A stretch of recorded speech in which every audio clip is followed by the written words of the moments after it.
Hello दोस्तों, चलिए हम आपके लिए लेकर आए हैं कक्षा 12 सारणी की कुछ गुणधर्म जो आपकी परीक्षा में आपको बहुत ही काम देंगे।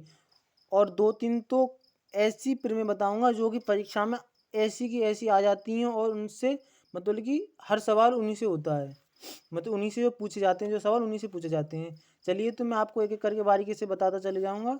तो ये हमारा पहला गुण है, यदि किसी सारणी की पंक्तियों को, ठीक है, यदि किसी सारणी की पंक्तियों को स्तंभों में तथा स्तंभों को पंक्तियों में परिवर्तित किया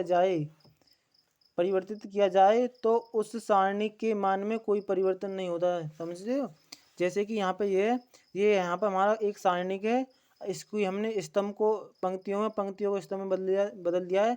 जो इसका जो मान जो निकालेंगे इसका, ठीक है, जो इसका मान निकल कर जो आएगा वो ही इस मान के बराबर होगा। ठीक है, इसके मान में कोई परिवर्तन नहीं होगा। ठीक है, तो ये यानी कि ए की वैल्यू क्या है, ए डैश के बराबर होगी। ठीक है, चलिए अगली देखते हैं।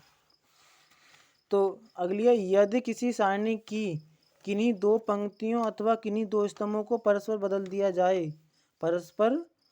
दिया जाए तो उस सारणी के मान का चिन्ह बदल जाता है। यानी कि चिन्ह अगर प्लस का है तो वो ऋण का हो जाता है। ठीक है, अगर मतलब कि है, आप सोचोगे कि तो ये तो इसी की तरह है, लेकिन इसी की तरह नहीं है। इसमें पंक्तियों स्तंभों को पंक्तियों में बदला जाता है, लेकिन इसकी सिर्फ दो, या तो इसको या इसको बदल सकते हो या इसको या इसको बदल सकते हो। तो इसका जो मान निकाल कर मान जो आएगा, इसका मान जो आएगा वो क्या है, इसके मान के बराबर आएगा। ठीक है, बराबर तो आएगा लेकिन इसका चिन्ह चेंज हो जाएगा, ऋण का हो जाएगा। ठीक है, चलिए अगली देखते हैं। तो अगली है हमारी, यदि किसी सारणी की कोई दो पंक्तियां अथवा कोई दो स्तंभ सर्वसम यानी कि समान है तो उस सारणी का मान शून्य होता है। सीधी सी बात है, ये एक इम्पोर्टेंट है। ठीक है, ये ज़्यादातर आपको परीक्षा में काम देती है, ये इम्पोर्टेंट है आपकी पहली तो। ठीक है, तो देखिए अगर इसमें दो एक जैसी हैं तो क्या इसका मान शून्य हो जाएगा। ठीक है, चलिए अगली देखते हैं। तो अगली आपकी ये यद यानी कि यद किसी सारणी की पंक्ति अथवा स्तंभों के प्रत्येक अवयव को अचर के से गुणा कर दिया, यानी कि सारणी की पंक्ति अथवा स्तंभ को प्रत्येक अवयव से के से गुणा कर दिया जाए तो उसके नए सारणी का मान सारणी के मान का के का गुणा होगा। यानी कि मान जो निकल कर आएगा उसका वो के से गुणा होगा। ठीक है, सीधी सी बात है। अगर इसे सॉल्व करोगे यानी कि ए बराबर ये, हम इसमें के कर रहे हैं गुणा। ठीक है, तो क्या होगा, इतना आ जाएगा। ठीक है, चलिए आगे देखते हैं।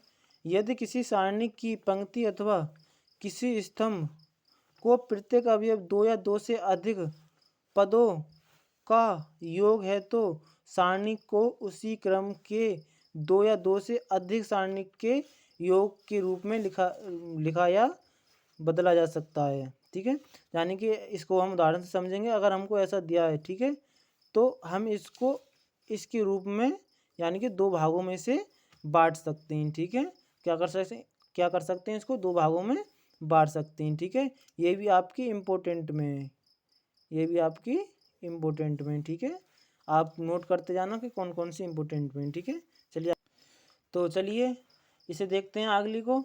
यदि किसी सारणी की किसी पंक्ति अथवा किसी एक स्तंभ के सभी अवयवों में किसी अचर से गुणा करके, ठीक है, किसी अचर से गुणा करके स्तंभ के अवयवों में कर रहे हैं। ठीक है, अवयवों में, ठीक है, उसमें क्या स्तंभ या पंक्तियों में कर रहे थे, इसमें अवयवों में करेंगे। ठीक है, तो किसी अचर से गुणा करके किसी अन्य पंक्ति अथवा किसी अन्य स्तंभ के संगत अवयवों में जोड़ दिया जाए, यानी कि उसे संगत जोड़ दिया जाए या घटा दिया जाए तो उस सारणी का मान अपरिवर्तित रहता है। ठीक है, अपरिवर्तित रहता है। तो जैसे कि ये इसमें बी लेके और उसमें के का गुणा करके, यानी किसी अचर का गुणा करके और किसी एक के साथ जोड़ दिया जाए तो उसका क्या होगा, मान ये होगा, मतलब कि अपरिवर्तित रहता है। ठीक है, अपरिवर्तित रहता है। ठीक है,